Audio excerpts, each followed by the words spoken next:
जय माता दी। मित्रों, आपका स्वागत है मेरे YouTube channel Sanju Tiwari motivational speaker में। मित्रों, इस बार धनतेरस 29 अक्टूबर को मनाई जाएगी। मित्रों, धनतेरस के दिन माँ लक्ष्मी, कुबेर देवता, गणेश जी और धन्वंतरी देव के साथ यमराज जी की भी पूजा की जाती है।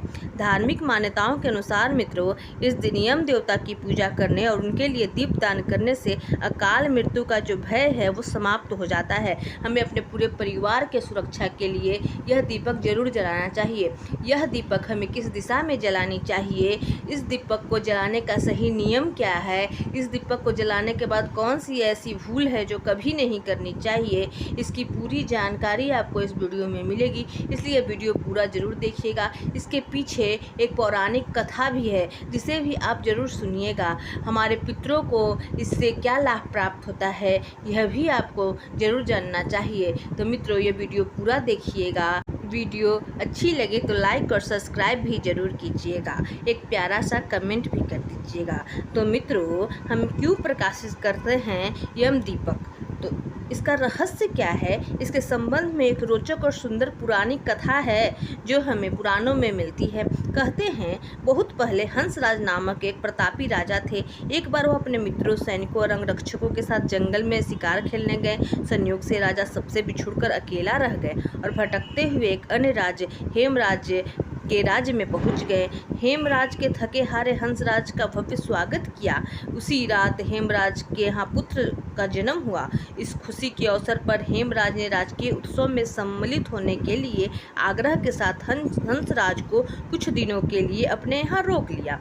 बच्चे के छठवें के दिन एक विचित्र घटना घटी। पूजा के समय देवी प्रकट हुई और बोली, आज इस शिशु की जो इतनी खुशियाँ मनाई जा रही है, यह अपने विवाह के चौथे दिन मृत्यु को प्राप्त हो जाएगा। इस भविष्यवाणी से सारे राज्य में शोक छा गया। हेमराज और उसके परिजनों पर तो वज्रपात ही हो गया।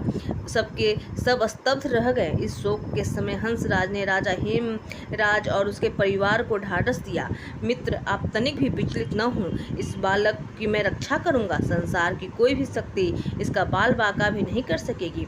हंसराज ने यमुना के किनारे एक भूमिगत किला बनवाया और उसी के अंदर राजकुमार के पालन पोषण की व्यवस्था कराई। इसके अतिरिक्त राजकुमार के प्राण रक्षा के लिए हंसराज ने सुनियोग ब्राह्मणों से अनेक तांत्रिक अनुष्ठान, यज्ञ, मंत्र जाप आदि की भी व्यवस्था करा रखी थी। धीरे धीरे राजकुमार युवा हुए। उसकी सुंदरता एवं तेजस्विता की चर्चा स्वतंत्र फैल गई। राजा हंसराज के कहने से हेमराज ने राजकुमार का विवाह भी कर दिया। जिस राजकुमारी से युवराज का विवाह हुआ था वह साक्षात लक्ष्मी लगती थी। मित्रों, ऐसी सुंदर वर वधु की जोड़ी जीवन में किसी ने न देखी थी।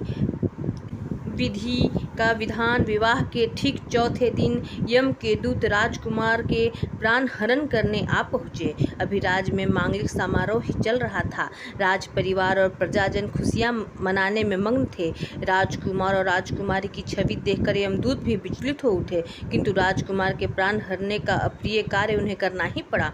यमदूत जिस समय राजकुमार के प्राण लेकर चले, उस समय ऐसा हाहाकार मचा और दारुण दृश्य उपस्थित हुआ जिसे द्रवित होकर दूत भी स्वयं रोने लगे।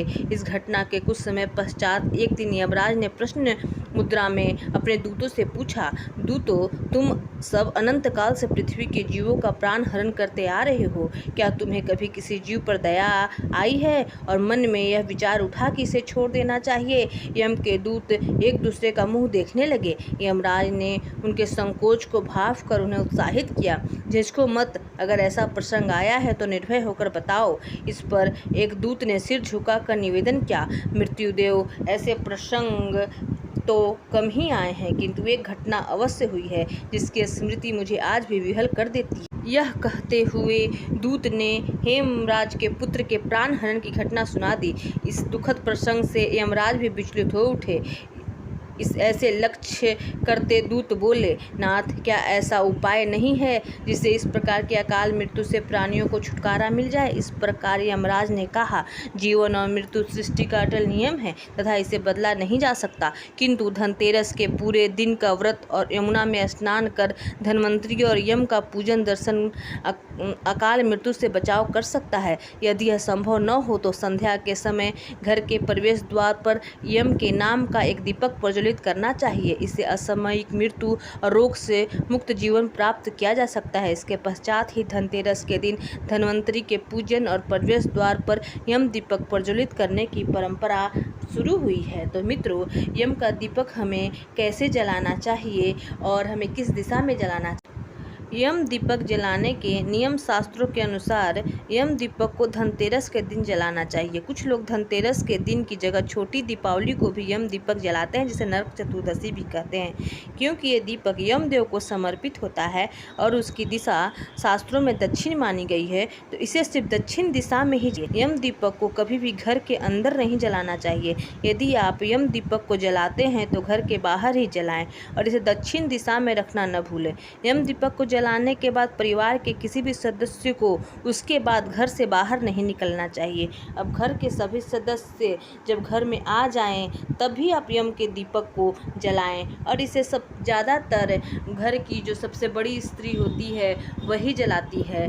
और इस दीपक को जलाने के बाद कभी भी पीछे मुड़कर नहीं देखना चाहिए। इसके पीछे यह भी मान्यता है कि यदि धनतेरस के शाम सूर्यास्त के बाद यम दीपक जलाया जाए तो इससे पितरों के मार्ग को प्रकाश मिलता है और वे अपने स्वर्ग लोक की यात्रा इसी प्रकाश के माध्यम से करते हैं।